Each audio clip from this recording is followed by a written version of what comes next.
J'inviterai la co-titulaire scientifique de la chaire d'y aller de quelques remarques de conclusion. Je ne sais pas si notre citoyenne, notre citoyen, voulez-vous joindre à nous? Non, ça va, OK.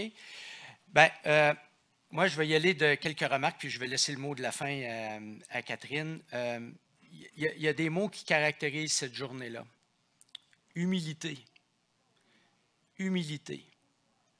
Humilité. Des chercheurs que nous sommes face au défi monumental de reconfigurer un modèle socio-économique qui va être compatible avec la santé humaine, la santé animale, la santé planétaire. Écoute, un autre mot très important. On doit se mettre en mode écoute. Et je vais citer Guy, parce que Guy, c'est le sage à vitam, là. Conversation citoyenne. Et non pas conférence de chercheurs sur la santé durable. On va tenir beaucoup d'activités où on va avoir des conversations citoyennes, où on va échanger, parce qu'on me dit souvent, qu'est-ce qu'on devrait faire, Jean-Pierre? Ce n'est pas moi qui va vous dire ce qu'on devrait faire. On va réfléchir ensemble. On va faire le constat, comme on a fait aujourd'hui, d'enjeux de société, puis bâtir ensemble, justement, ce nouveau modèle de société autour de ce constat-là. Et je vais laisser la parole à Catherine. Le dernier mot, c'est espoir. Avant de mourir, j'espère qu'on va avoir un Québec en meilleure santé, plus équitable, puis qu'on va adresser finalement ces immenses inégalités sociales qui font qu'il y a de l'injustice sociale. Je vais en profiter pour remercier l'équipe de Vitam.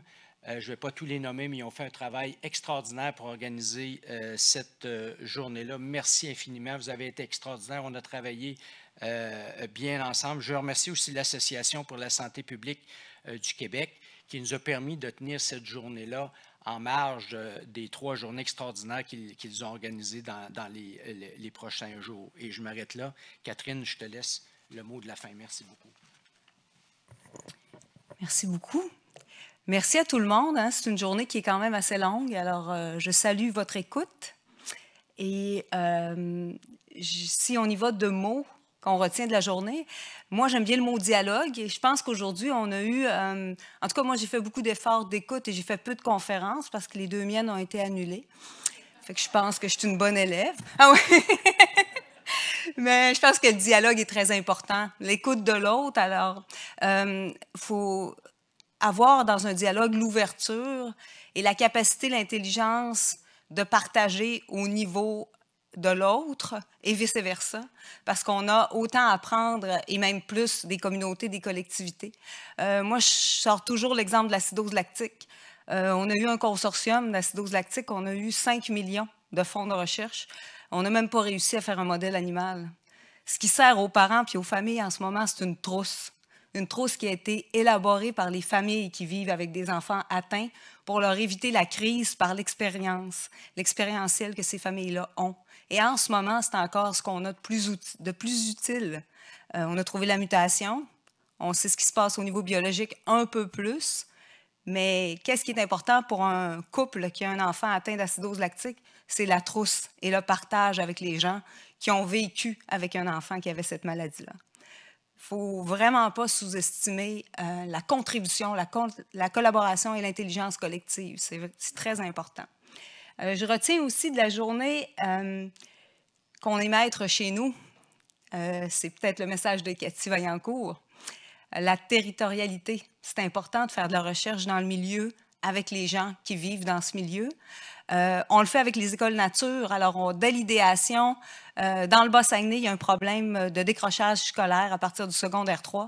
Et on travaille avec les gens, les familles, les étudiants à développer des écoles nature parce qu'eux valorisent beaucoup la pêche, la chasse, la vie en forêt.